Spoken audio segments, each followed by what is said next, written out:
খেলাপিদেরকে ঋণ খেলাপি বলতে হবে।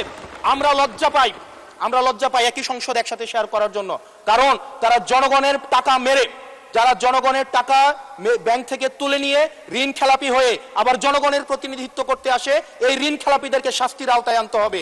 অন্তর্বর্তীকালীন সরকারের সময় বসুন্ধরার পুত্র সুবহান দেশে ঢোকার সাহস পায় নাই, আমরা দেখেছি আনবির দেশে ঢোকার সাহস পায় নাই, কিন্তু এই সরকার নির্বাচিত হয়ে আসার পরে আমরা দেখেছি সদর্বে এই সুবহানের পুত্র, এই ধর্ষক দেশে ঢুকেছে। মাননীয় স্পিকার, অন্তর্বর্তীকালীন সরকারের সময় দুর্নীতি দমন কমিশন বসুন্ধরার বিরুদ্ধে মামলা করেছে। আমরা দেখেছি এই মামলার কি অগ্রগতি হয়েছে সেটা আমরা জানতে চাই। আন্ডার টেবিল কোনো ধরনের সমঝোতা হয়েছে কিনা। যদি সমঝোতা না হয়ে থাকে তাহলে তাদের বিরুদ্ধে আইনগত ব্যবস্থা নিতে বাধাটা কোথায় সেটা বাংলাদেশের মানুষের সামনে প্রকাশ করতে হবে। মাননীয় স্পিকার, অন্তর্বর্তীকালীন সরকার এই বসুন্ধরা গ্রুপ যারা বিদেশে টাকা পাচার করেছে, মানুষের সম্পদ দখল করেছে এবং মিডিয়ার মধ্য দিয়ে আওয়ামী লীগের গুম খুন হত্যাকে যারা বৈধতা দিয়েছে, তাদের খুঁটির জোর কোথায় সেটা আমরা জানতে চাই।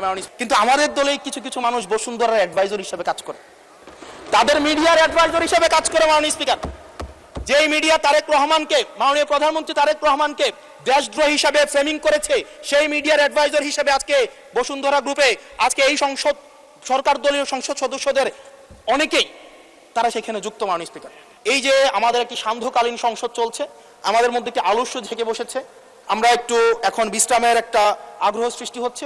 এরকম একটা বিশ্রামের সময়ে এক প্রাচীন ভারতের একটা প্রবাদ আছে, সেই প্রবাদে একজন বলেছিলেন যে ঋণং কৃতা ঘৃতং পিবেত যাবৎ জীবন সুখেং কিবত, অর্থাৎ ঋণ করে প্রয়োজনে ঘি খাও তাইলেও সুখে থাকো, ঋণ করো ঘি খাও, পরের ধনে পুদ্দারি করো, ঋণ করে ঘি খেয়ে জমিদারি করো, তাও ঋণ করো। আমার কাছে মনে হচ্ছে মাননীয় স্পিকার, এই প্রবাদটিকে সরকারি দলের কিছু সদস্য খুব সিরিয়াসলি নিয়েছেন, নিয়ে ওনারা ঋণ করো ঘি খাও তাও সুখে থাকো, এটাকে ওনারা এভাবে নিয়েছেন, ঋণ করো ঋণ খেলাপি হও তাও নির্বাচন অংশগ্রহণ করো। মাননীয় স্পিকার, সদস্য for your great contribution, budget ডিসকাশনের জন্য অসংখ্য ধন্যবাদ। আলোচনায় অংশগ্রহণ করবেন কুমিল্লা ৪ আসন থেকে নির্বাচিত মাননীয় সদস্য জনাব মোহাম্মদ আবুল হাসনাত। জনাব মোহাম্মদ আবুল হাসনাত, আপনার সময় 12 মিনিট। ধন্যবাদ আপনাকে। ধন্যবাদ মাননীয় স্পিকার। মাননীয় স্পিকার, এই বাজেট সেশনে এই বাজেটকে বিভিন্ন পক্ষ থেকে বিভিন্ন বিশেষণে বিশেষায়িত করা হচ্ছে। কোনো পক্ষ বলছে এটি ওভার অ্যাম্বিশিয়াস, কেউ বলছে এটা বাস্তবায়ন অযোগ্য, কেউ বলছে সাহসী। এই বিশেষণের ঊর্ধ্বে উঠে আমরা আমাদের জায়গা থেকে কিছু প্রশ্ন করতে চাই। আমরা এটা জানি যে এই বাজেটটি যখন করা হয়েছে একটি বিশেষ পরিস্থিতিতে, সংকটকালীন সময়ে এই বাজেটটি করা হয়েছে। এই সব দিক বিবেচনায় অর্থমন্ত্রীকে কিছু প্রশ্ন করতে চাই বাজেটের কিছু অসঙ্গতি নিয়ে, এবং জনগণ সেটা সিদ্ধান্ত নিবে যে এই বাজেটটিকে আসলে জনগণের জন্য নিষ্পেষণের হাতিয়ার হিসেবে বিবেচিত হবে নাকি উন্নয়নের অগ্রগতির একটি সোপান হিসেবে বিবেচিত হবে। প্রথম যে অসঙ্গতিটি সেটি হচ্ছে রাজস্ব নিয়ে। মাননীয় স্পিকার, আমরা যদি বাংলাদেশের গত বছরের রাজস্বটি দেখি, লক্ষ্যমাত্রা ছিল 5,03,000 কোটি টাকা, সেই জায়গায় 11 মাসে অর্জিত হয়েছে 4,60,000 কোটি টাকার মতো। হাতে আছে আর 1 মাস, ধরে নিচ্ছে 48,000 কোটি টাকা সেখান থেকে আমাদের লক্ষ্যমাত্রা অর্জিত হবে। তার মানে আমাদের অর্জিত হচ্ছে 4 লক্ষ কোটি টাকা, 3,60,000 কোটি টাকা প্লাস 40,000 কোটি টাকা, অর্থাৎ হচ্ছে 4 লক্ষ কোটি টাকা। মাননীয় স্পিকার, এই বাজেটে রাজস্বের লক্ষ্যমাত্রা নির্ধারণ করা হয়েছে 6,95,000 কোটি টাকা, অর্থাৎ প্রায় 74% লক্ষ্যমাত্রা বৃদ্ধি করা হয়েছে। পৃথিবীর সব দেশে তাবৎ অর্থনৈতিক ব্যবস্থায় বাজেটের যে রাজস্বের যে প্রবৃদ্ধি থাকে সেটি 10 থেকে 12% একটা আইডিয়াল একটা ফিগার। সেই জায়গা থেকে মাননীয় অর্থমন্ত্রীর কাছে আমার প্রশ্ন, সারা দেশে বা বিগত রাজস্ব কালেকশনের যদি আমরা হিস্ট্রিটা দেখি, 10 থেকে 12%-এর জায়গায় সরকারের কাছে এমন কি মেকানিজম রয়েছে যে মেকানিজমের মধ্য দিয়ে প্রায় আমরা 75% আমরা রাজস্ব নতুন করে আমরা সংগ্রহ করতে পারবো। মাননীয় স্পিকার, সেই জায়গা থেকে আমরা বলছি যে এই যে রাজস্বের যে মাত্রাটি নির্ধারণ করা হয়েছে এবং এনবিআর এর যে সক্ষমতা রয়েছে সেটি বিবেচনায় এই বাজেটটির লক্ষ্যমাত্রা রাজস্বের ক্ষেত্রে কতটা অর্জিত হবে সেটি আসলে আমরা সন্দেহ প্রকাশ করছি। দ্বিতীয়ত, কিছুক্ষণ আগে একজন বলে গেলেন, একজন মাননীয় সংসদ সদস্য, যে আমাদের দেশের ইনভেস্টমেন্ট ফ্রেন্ডলি একটা এনভায়রনমেন্ট ক্রিয়েট করা হয়েছে। মাননীয় স্পিকার, 100 টাকার যদি আমি বাংলাদেশে ব্যবসা করি, আমাকে কর্পোরেট ট্যাক্স দিতে হয় 27.5%। অর্থাৎ আমি সেখানে 100 টাকার মধ্যে আমার পকেটে থাকে আর 72.50 টাকা, 72.5 টাকা। এই 72.5 টাকার মধ্যে আমার ডিভিডেন্ড ট্যাক্স 4.5 সহ আমাকে দিতে হয় মাননীয় স্পিকার 40%। অর্থাৎ আমার পকেটে তখন থাকে 43.5 টাকা। এই 43.5 টাকা আমি 100 টাকা ইনকাম করি, আমার সর্বসাকুল্যে আমার ট্যাক্স চলে যায় 56.5%। আমরা যদি মালদ্বীপের দিকে তাকাই, আমরা যদি সিঙ্গাপুরের দিকে তাকাই, মালয়েশিয়ার দিকে তাকাই, সেখানে এই কর্পোরেট ট্যাক্স হচ্ছে 0%। আমরা যদি শ্রীলঙ্কার দিকে তাকাই 15%, নেপালের দিকে যদি তাকাই তাহলে সেটা 5%। শুধু সরকারের সমালোচনার খাতিরে না, আমরা নির্মোহভাবে কনস্ট্রাকটিভ ক্রিটিসিজমের জায়গা থেকে আমরা বলছি, এই 56.5% কর্পোরেট ট্যাক্স এবং ডিভিডেন্ড ট্যাক্স বিদ্যমান রেখে এটা ডোমেস্টিক ইনভেস্টমেন্টকেও প্রমোট করবে না এবং ফরেন ইনভেস্টমেন্টকেও প্রমোট করবে না। যে বিজনেসম্যান আমার সিঙ্গাপুরে বিজনেস করতে পারবে 0% ট্যাক্স দিয়ে, সেই বিজনেসম্যান 56.5% ট্যাক্স দিয়ে সেই বাংলাদেশে বিজনেস করতে আসবে না। মাননীয় স্পিকার, আমরা সেই জায়গা থেকে প্রত্যাশা করেছিলাম যে এই বাজেট একটা ইনভেস্টমেন্ট ফ্রেন্ডলি একটা বাজেট হবে এবং কর্পোরেট ট্যাক্সের একটা সহনশীল মাত্রায় কর্পোরেট ট্যাক্সকে রিডিউস করা হবে। হতাশ হয়েছে মাননীয় স্পিকার। মাননীয় স্পিকার, আমরা যদি পরবর্তী যে অসঙ্গতিটা, সেটা হচ্ছে মূল্যস্ফীতি এবং জিডিপির যে লক্ষ্যমাত্রা নির্ধারণ করা হয়েছে। বর্তমানে মূল্যস্ফীতি হচ্ছে 9.4% এবং আমরা যদি খাদ্যপণ্যের মূল্যস্ফীতি ধরতে যাই সেটা 12%-এরও বেশি। এখন এই বাজেটে নির্ধারণ করা হয়েছে মূল্যস্ফীতি সেটা আমাদের 7.5%-এ রিডিউস করা হবে। পৃথিবীর সব দেশে, সব বাজেটে, সব অর্থনৈতিক ব্যবস্থায় মূল্যস্ফীতিকে নিয়ন্ত্রণ করার স্বীকৃত মাধ্যম হচ্ছে দুইটা। একটা হচ্ছে উচ্চ হারে সুদ নির্ধারণ করা অথবা গভর্নমেন্ট এক্সপেন্ডিচার কমিয়ে নিয়ে আসা। আমাদের একটা অর্থ বছরে 1,40,000 কোটি টাকার একটা নির্ভরশীল অর্থনীতি বিদ্যমান রেখে আমরা কিভাবে মূল্যস্ফীতিকে আমরা 7.5%-এ নিয়ে আসব, এই যে স্ববিরোধী যে অবস্থানটা, এই জায়গাটা আমাদের কাছে আসলে মাননীয় স্পিকার স্পষ্ট না। আপনি একই সাথে বলছেন আপনি মাছ মুচমুচে করে ভাজবেন, আবার একই সাথে বলছেন আপনি তেলটা কম দিবেন। এই যে স্ববিরোধী অবস্থানটা, এইটা আমাদের সাধারণ মানুষের কাছে এটা স্পষ্ট হতে হবে। মাননীয় স্পিকার, আমরা এই সংসদে দেখেছি মাননীয় প্রধানমন্ত্রী নিত্য প্রয়োজনীয় দ্রব্যের দাম নিয়ন্ত্রণের যেই সুপারিশটি করেছেন এবং যে বিষয়ে বলেছেন, এটির জন্য জনগণ বাহবা দিয়েছেন। আবার গত পরশুদিন মাননীয় অর্থমন্ত্রীকে আমরা দেখলাম আমাদের খুবই নিত্য প্রয়োজনীয় আমাদের কাপড়, রড, সিমেন্ট, তারপর হচ্ছে নিত্য প্রয়োজনীয় 16টি দ্রব্যের মধ্যে উনি ট্যাক্স বসানোর কথা বলেছেন। এখন মাননীয় স্পিকার, প্রশ্নটি হচ্ছে এই নিত্য প্রয়োজনীয় দ্রব্যটিতে যখন ট্যাক্স বসাবে, দিন শেষে বিক্রেতা কিন্তু এই ট্যাক্সের বোঝাটি আমাদের তৃণমূলের যে ক্রেতারা থাকবেন, এই ক্রেতাদের থেকেই কিন্তু এই ট্যাক্সটি মাননীয় স্পিকার যাবে। সুতরাং যখন বলা হয়েছে নিত্য প্রয়োজনীয় দ্রব্যের দাম কমানো হবে, আবার বলা হচ্ছে ট্যাক্স বাড়ানো হবে, এটিও কিন্তু মাননীয় স্পিকার একটি সাংঘর্ষিক অবস্থায় রয়েছে। সুতরাং যদিও বলা হয়েছে নিত্য প্রয়োজনীয় দ্রব্যের দাম কমাবে, সেই জায়গায় নিত্য প্রয়োজনীয় দ্রব্যের দাম দিন শেষে কমবে না, কারণ এই ট্যাক্সের বোঝাটি দিন শেষে আমার আপনার মতো সাধারণ মানুষের উপরে চেপে বসবে। দিন শেষে এই জায়গাটি হচ্ছে মাননীয় স্পিকার প্রশ্নবিদ্ধ। মাননীয় স্পিকার, আমরা সরকার দল থেকে একটি কমিটমেন্ট পেয়েছিলাম নির্বাচনের আগে, সেটি হচ্ছে আগামী 5 বছরে এই 4 মাস সহ 1 কোটির উপরে কর্মসংস্থান নিশ্চিত করা হবে। 1 কোটি কর্মসংস্থান।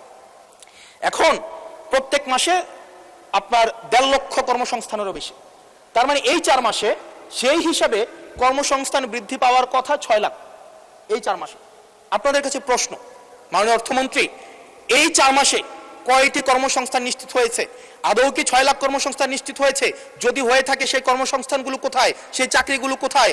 যারা শিক্ষিত হয়ে সার্টিফিকেট হাতে নিয়ে চাকরির জন্য দুয়ারে দুয়ারে যাচ্ছে, ক্ষুদ্র ঋণের জন্য দুয়ারে দুয়ারে যাচ্ছে, আসলেই কি আমরা এই 6 লাখ কর্মসংস্থান আমরা সৃষ্টি করতে পেরেছি কিনা, নাকি নির্বাচনের আগে সেটি শুধুমাত্র প্রতিশ্রুতির মধ্যেই সীমাবদ্ধ থাকবে? এই বিষয়টি আমাদের স্পষ্ট হতে হবে।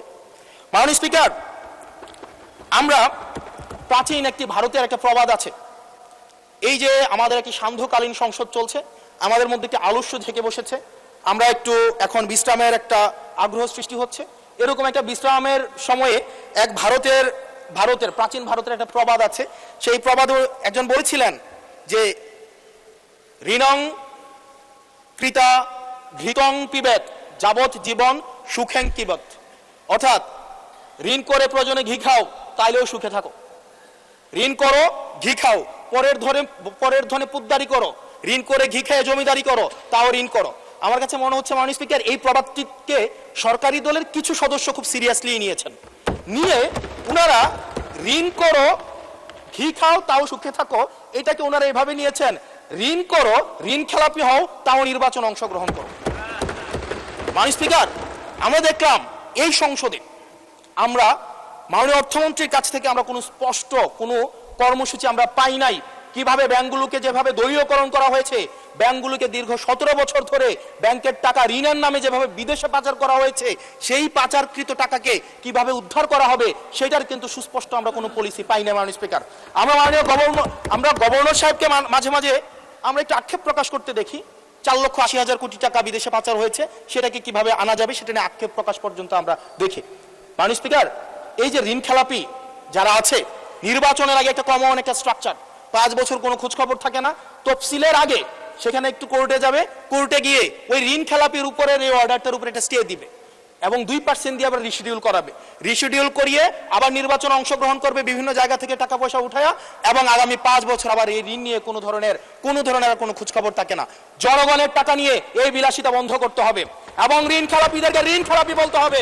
আমরা লজ্জা পাই একই সংসদ একসাথে শেয়ার করার জন্য, কারণ তারা জনগণের টাকা মেরে, যারা জনগণের টাকা ব্যাংক থেকে তুলে নিয়ে ঋণ খেলাপি হয়ে আবার জনগণের প্রতিনিধিত্ব করতে আসে, এই ঋণ খেলাপিদেরকে শাস্তির আওতায় আনতে হবে। এবং তারা যখন সংসদ সদস্য হয়ে নির্বাচিত হওয়ার পরেও যদি তারা ঋণ খেলাপি হয়, এমন একটি আইন প্রণয়ন করতে হবে তাদের সংসদ সদস্য পদ যেন বাতিল হয়। সেটি শুধুমাত্র সরকার দলের জন্য না, শুধু বিরোধী দলের জন্য না, সেটি বাংলাদেশের উন্নতি, প্রগতি এবং সমৃদ্ধির জন্য সেটি প্রয়োজন, এবং পরবর্তী প্রজন্মের কাছে আমাদের দায় মুক্তির জন্য এটি প্রয়োজন। মাননীয় স্পিকার, আমাদের যেই জায়গায় টাকা পাচার করা হয়েছে, অন্তর্বর্তীকালীন সরকার একটি শ্বেতপত্র প্রকাশ করেছে। এই শ্বেতপত্রতে দেখানো হয়েছে 28 লক্ষ কোটি টাকা হচ্ছে বিদেশে পাচার করা হয়েছে। 28-এর পরে কয়টা সংখ্যা হয় আমি আর্টস ইংলিশ ডিপার্টমেন্টের ছাত্র, আর্টস ব্যাকগ্রাউন্ডে পড়াশোনা করছি, আমার মাথায় আসে না 28-এর পরে কয়টা সংখ্যা হয়। 28-এর পরে 9টা না, এটাও হয় নাই। 28-এর পরে 28 লক্ষ কোটি টাকা বিদেশে পাচার করা হয়েছে। এখন মাননীয় স্পিকার, যারা পাচার করেছে তারা সদর্পে এখন হচ্ছে মাননীয় স্পিকার গুলশান, বনানী, ধানমন্ডি এই দেশে এখন বুক ফুলিয়ে চলাফেরা করে। মাননীয় স্পিকার, আমরা দেখেছি অন্তর্বর্তীকালীন সরকারের সময় বসুন্ধরার পুত্র সুবহান দেশে ঢোকার সাহস পায় নাই, আমরা দেখেছি আনবির দেশে ঢোকার সাহস পায় নাই, কিন্তু এই সরকার নির্বাচিত হয়ে আসার পরে আমরা দেখেছি সদর্বে এই সুবহানের পুত্র, এই ধর্ষক দেশে ঢুকেছে। মাননীয় স্পিকার, অন্তর্বর্তীকালীন সরকারের সময় দুর্নীতি দমন কমিশন বসুন্ধরার বিরুদ্ধে মামলা করেছে। আমরা দেখেছি এই মামলার কি অগ্রগতি হয়েছে সেটা আমরা জানতে চাই আন্ডার টেবিল কোনো ধরনের সমঝোতা হয়েছে কিনা। যদি সমঝোতা না হয়ে থাকে তাহলে তাদের বিরুদ্ধে আইনগত ব্যবস্থা নিতে বাধাটা কোথায় সেটা বাংলাদেশের মানুষের সামনে প্রকাশ করতে হবে। মাননীয় স্পিকার, অন্তর্বর্তীকালীন সরকার এই বসুন্ধরা গ্রুপ যারা বিদেশে টাকা পাচার করেছে, মানুষের সম্পদ দখল করেছে এবং মিডিয়ার মধ্য দিয়ে আওয়ামী লীগের গুম খুন হত্যাকে যারা বৈধতা দিয়েছে, তাদের খুঁটির জোর কোথায় সেটা আমরা জানতে চাই। মাননীয় স্পিকার, আমরা মাননীয় স্পিকার অবশ্য শুনতে পেয়েছি, বললে অবশ্য অনেকে রাগ করে। মাননীয় সদস্য, আপনার সময় শেষ হয়ে গেছে, তারপরেও চিফ হুইপ মহোদয় অনুরোধ করেছেন আরো 3 মিনিট বাড়ানো হলো। থ্যাংক ইউ মাননীয় স্পিকার, আমরা শুনতে পেয়েছি বা দেখতে পাই, এবং সরকার দলেরই অনেকে মাঝে মাঝে আমাদের কাছে এসে দুঃখ প্রকাশ করে যে আসলে আমরা জেল খেটেছি, আমরা কষ্ট করেছি, আমাদের সন্তানদের সাথে আমরা থাকতে পারি নাই, কিন্তু আমাদের দলেই কিছু মানুষ বসুন্ধরার অ্যাডভাইজর হিসেবে কাজ করে, তাদের মিডিয়ার অ্যাডভাইজর হিসেবে কাজ করে। মাননীয় স্পিকার, যেই মিডিয়া তারেক রহমানকে, মাননীয় প্রধানমন্ত্রী তারেক রহমানকে দেশদ্রোহী হিসাবে ফ্রেমিং করেছে, সেই মিডিয়ার অ্যাডভাইজর হিসেবে আজকে বসুন্ধরা গ্রুপে আজকে এই সরকার দলীয় সংসদ সদস্যদের অনেকেই তারা সেখানে যুক্ত। মাননীয় স্পিকার, এটা আমাদের জন্য না, বরং তাদের সহকর্মীদের জন্য এটি তাদের হৃদয়ে রক্তক্ষরণ হয়, সেটি আমরা জানি। মাননীয় স্পিকার, এই বসুন্ধরার বিরুদ্ধে যারা কথা বলে তাদের বিরুদ্ধে মিডিয়া লেলিয়ে দেওয়া হয়। মাননীয় স্পিকার, আমরা যারা ঋণ খেলাপি, যারা ব্যাংকগুলোকে দখল করেছে, যারা গণতন্ত্র পথকে রুদ্ধ করেছে, গুম খুনের বৈধ, একটু ওয়েট করেন, সময় তো দিবে, আসতেছে, শেষ হোক। যারা গুম খুনের, আমি আপনাকেই বলছি মিস্টার হাসান, এদিকে মাননীয় স্পিকার, আমি অ্যাড্রেসিং ইউ মাননীয় স্পিকার, যারা গুম খুনের বৈধতা উৎপাদন করেছে তাদের বিরুদ্ধে আমরা অন্তত বিএনপি থেকে স্ট্রিক্ট আমরা অ্যাকশন দেখতে চাই। মাননীয় স্পিকার, মাননীয় প্রধানমন্ত্রী প্রতিশোধ পরায়ণ হন নাই, আমরা সেটাকে ওয়েলকাম জানাই। মাননীয় স্পিকার, প্রতিশোধ পরায়ণ না হওয়া আর সুবিচার নিশ্চিত না করা দুইটা এক না। মাননীয় স্পিকার, আমরা ওয়েলকাম করি উনি প্রতিশোধ পরায়ণ হন নাই, ব্যক্তিগত রাগ ক্ষোভের ঊর্ধ্বে উনি উঠতে পেরেছেন, কিন্তু আমরা এটা ওনার কাছ থেকে শুনতে চাই, উনার দলের কাছ থেকে শুনতে চাই, গুম খুনের হত্যার উনি সুবিচার নিশ্চিত করবেন, উনি আইনের শাসন নিশ্চিত করবেন, এবং এতদিন ধরে যারা মিডিয়াকে, যারা নিয়ন্ত্রিত মিডিয়ার মাধ্যমে এই ফেসিবাদের পক্ষে যারা বয়ান উৎপাদন করেছেন তাদের বিরুদ্ধে উনি সুবিচার নিশ্চিত করবেন। মাননীয় স্পিকার, আমাদের প্রতিহিংসার কথা বলছি না, প্রতিশোধ পরায়ণতার কথা বলছি না। মাননীয় স্পিকার, মাননীয় স্পিকার, আজকে এই জায়গাতে আমরা আবার দেখতে পাচ্ছি যেটা আমাদেরকে শঙ্কার মধ্যে ফেলে, রাজনৈতিক প্রতিহিংসার রাজনীতি আবার শুরু হচ্ছে। মাননীয় স্পিকার, একজন সরকার দলীয় একজন প্রতিমন্ত্রীর বিরুদ্ধে কথা বলায় মিডিয়ার একজন সম্পাদকের বিরুদ্ধে মামলা করা হয়েছে। মাননীয় স্পিকার, এটা খুবই দুঃখজনক। ওনাকে জেলে নেওয়া হয়েছে একজন প্রতিমন্ত্রীর বিরুদ্ধে কথা বলায়। এবং মাননীয় স্পিকার, আমি আপনার প্রোটেকশন দাবি করছি, কারণ আমরাও বলতে ভয় পাই, কারণ আমরা যদি সরকারের সমালোচনা করি, কোন প্রতিমন্ত্রীর বিরুদ্ধে কথা বলি, মন্ত্রীর বিরুদ্ধে কথা বলি, আমার এলাকার বাজেট দিয়ে বন্ধ করে দিবে না সেটার কিন্তু নিশ্চয়তা নাই। সেই কারণে আমাদের মধ্যে অনেকেই কথা বলার সময় আওয়াজটা একটু কম করে বলে। মাননীয় স্পিকার, আপনার কাছে অনুরোধ করি, আমার জন্য আমার এলাকার মানুষকে যেন বঞ্চিত করা না হয়। আমি এই সংসদে অনুমতি নিয়ে কখনো বিরোধিতা হয় না, কখনো অনুমতি নিয়ে আমি আপনার বিরোধিতা করতে চাই। অসংখ্য ধন্যবাদ মাননীয় সদস্য। আর দেয়া যাচ্ছে না, আপনাকে সর্বোচ্চ দেয়া হয়েছে, পরের বার please take your seat. Thank you.